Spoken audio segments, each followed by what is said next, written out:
Kewujudan teknologi telah mengubah gaya hidup kita. Dalam era dunia tanpa sempadan ini, semua maklumat hanyalah di hujung jari sahaja. Apatah lagi dengan adanya peranti mudah alih seperti telefon pintar, tablets dan sebagainya telah memudahkan kita untuk berhubung secara maya dengan sesiapa sahaja pada bila-bila masa. Teknologi maklumat dan komunikasi atau lebih dikenali sebagai ICT hendaklah digunakan secara berhemah dan bijak. Setiap pengguna perlu tahu bagaimana untuk mengawal dan menguasai teknologi.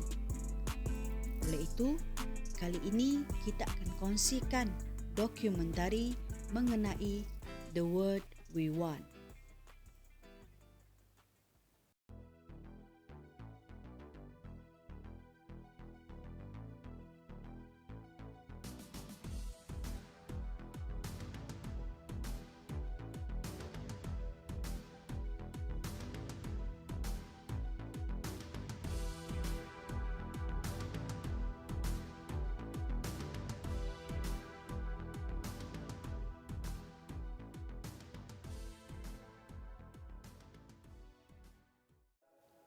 Apa itu warga negara digital?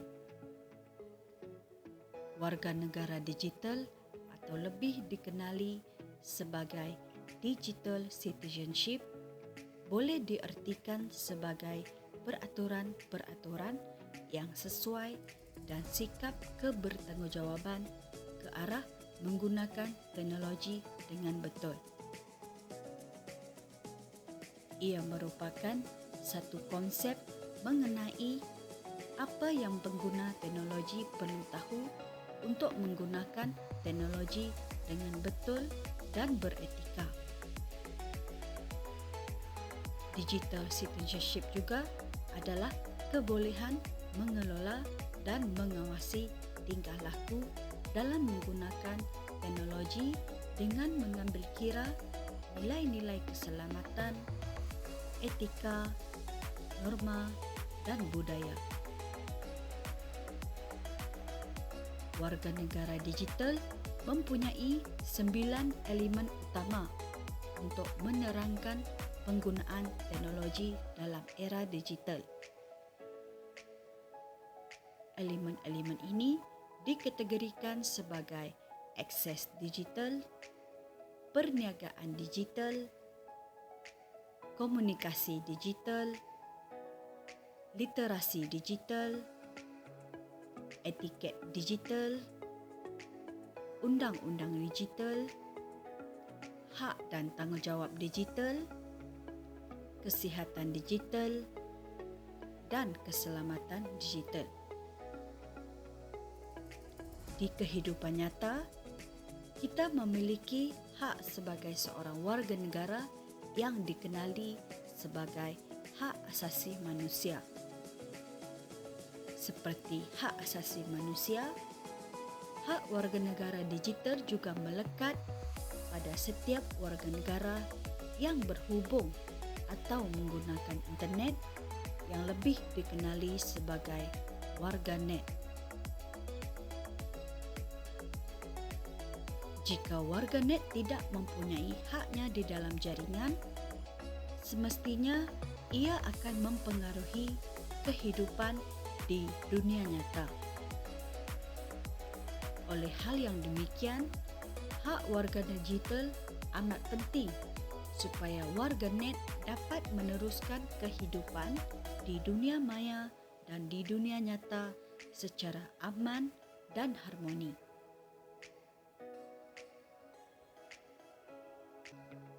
Antara hak warga negara digital adalah hak untuk mengakses informasi. Sebagai warga negara digital, kita sememangnya ada kebebasan untuk mengakses internet dan merasakan infrastrukturnya serta kesetaraan akses antara gender. Warga negara digital juga mempunyai hak untuk berekspresi. Dalam konteks ini, ia membawa maksud bahawa kita sebagai warga negara digital juga bebas untuk menyatakan pendapat atau cadangan dengan adanya batasan. Batasan tersebut adalah penting untuk menjaga hak dan reputasi orang lain serta menjaga keamanan antara masyarakat.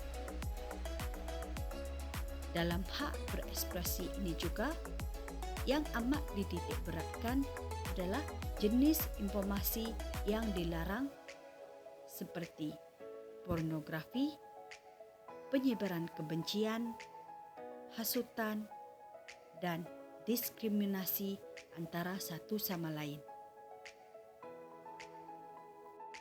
Selain itu, warga negara digital juga memiliki hak aman atas perlindungan data pribadi di ruang digital. Hal ini demikian kerana beberapa jenis platform yang memerlukan data pribadi kita sebelum digunakan. Oleh itu, apabila berlakunya kebocoran data atau penyalahgunaan data pribadi, kita sebagai warga negara digital wajib melaporkan kepada pihak yang berwajib seperti polis.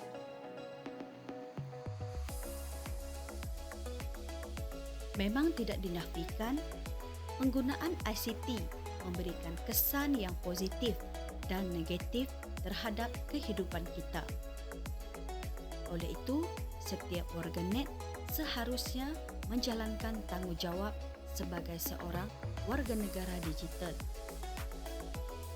Antara tanggungjawab yang patut dilaksanakan oleh setiap warganet adalah seperti menghormati hak dan akses digital secara sama rata. Warga negara digital juga perlu menghormati hak orang lain dan tidak melakukan pembulian cyber serta tidak mencuri atau merosakkan hasil kerja digital, identiti atau harta orang lain. Kita juga perlu membuat keputusan yang sesuai semasa berkomunikasi melalui pelbagai saluran digital. Warga negara digital juga perlu menegakkan hak asasi manusia di semua forum digital serta melindungi maklumat pribadi daripada ancaman luar.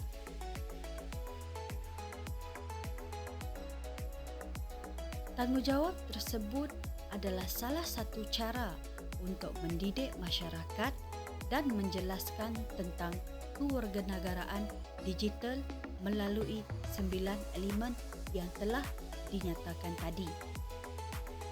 Melalui tanggungjawab ini juga, kita dapat melahirkan warga negara digital yang baik, bijak dan berhemah dalam menggunakan teknologi digital pada masa kini, terutamanya dalam menghadapi pelbagai cabaran dan ancaman dunia digital.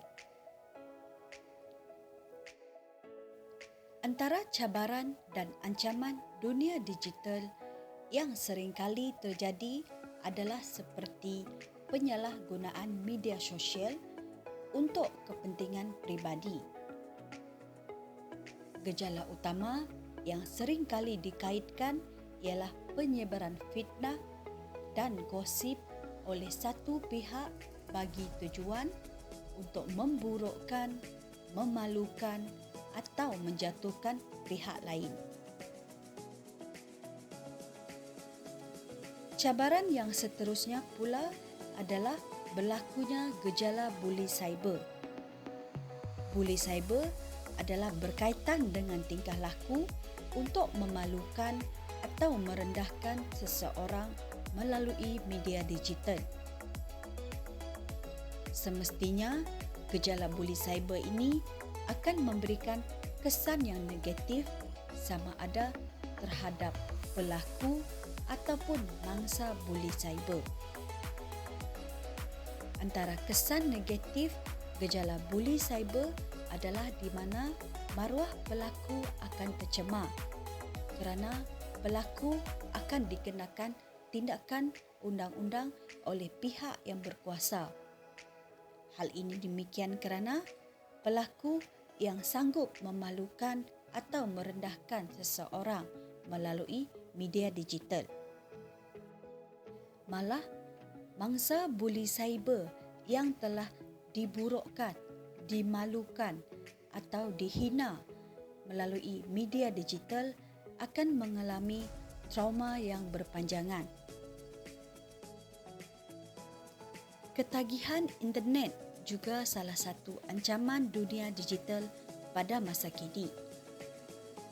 Ketagihan internet adalah kecanduan tingkah laku di mana seseorang menjadi bergantung kepada penggunaan internet atau peranti dalam talian lain sebagai cara untuk mengatasi tekanan hidup.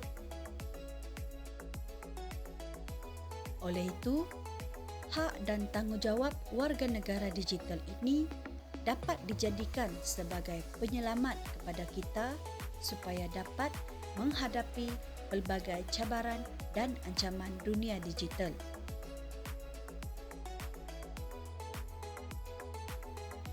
Pada masa yang sama, dengan adanya hak dan tanggungjawab warga negara digital ini, kita dapat mewujudkan dunia digital yang mampu memberikan manfaat kepada kita semua sebagai manusia melalui pelbagai aspek.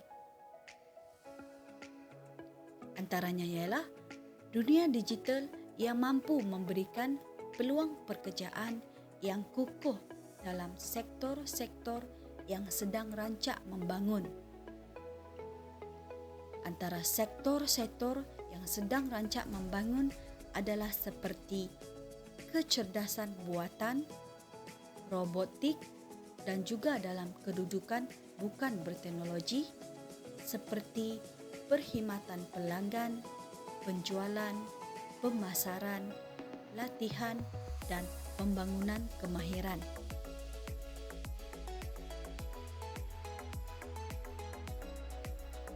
Kita juga semestinya menginginkan dunia digital yang mampu melahirkan graduan-graduan yang berinovasi dan berkemahiran tinggi dalam sektor pendigitalan pada masa akan datang. Oleh hal yang demikian, kepelbagaian teknik dan domen dalam dunia digital ini dapat membuka ruang kepada para pengajar dan pelajar untuk mempelajari sistem pendidikan baharu yang berorientasikan pendigitalan teknologi pada masa kini. Selain itu, kita juga memerlukan dunia digital yang semestinya dapat menjamin sistem kehidupan yang lebih baik dan sistematik melalui perkembangan fizikal dan mental seperti privasi hidup, tanggapan pemilikan, masa bekerja dan masa lapang serta dapat mempengaruhi bagaimana seseorang individu itu membangunkan kerjaya, memupuk kemahiran serta memupuk hubungan dengan orang ramai.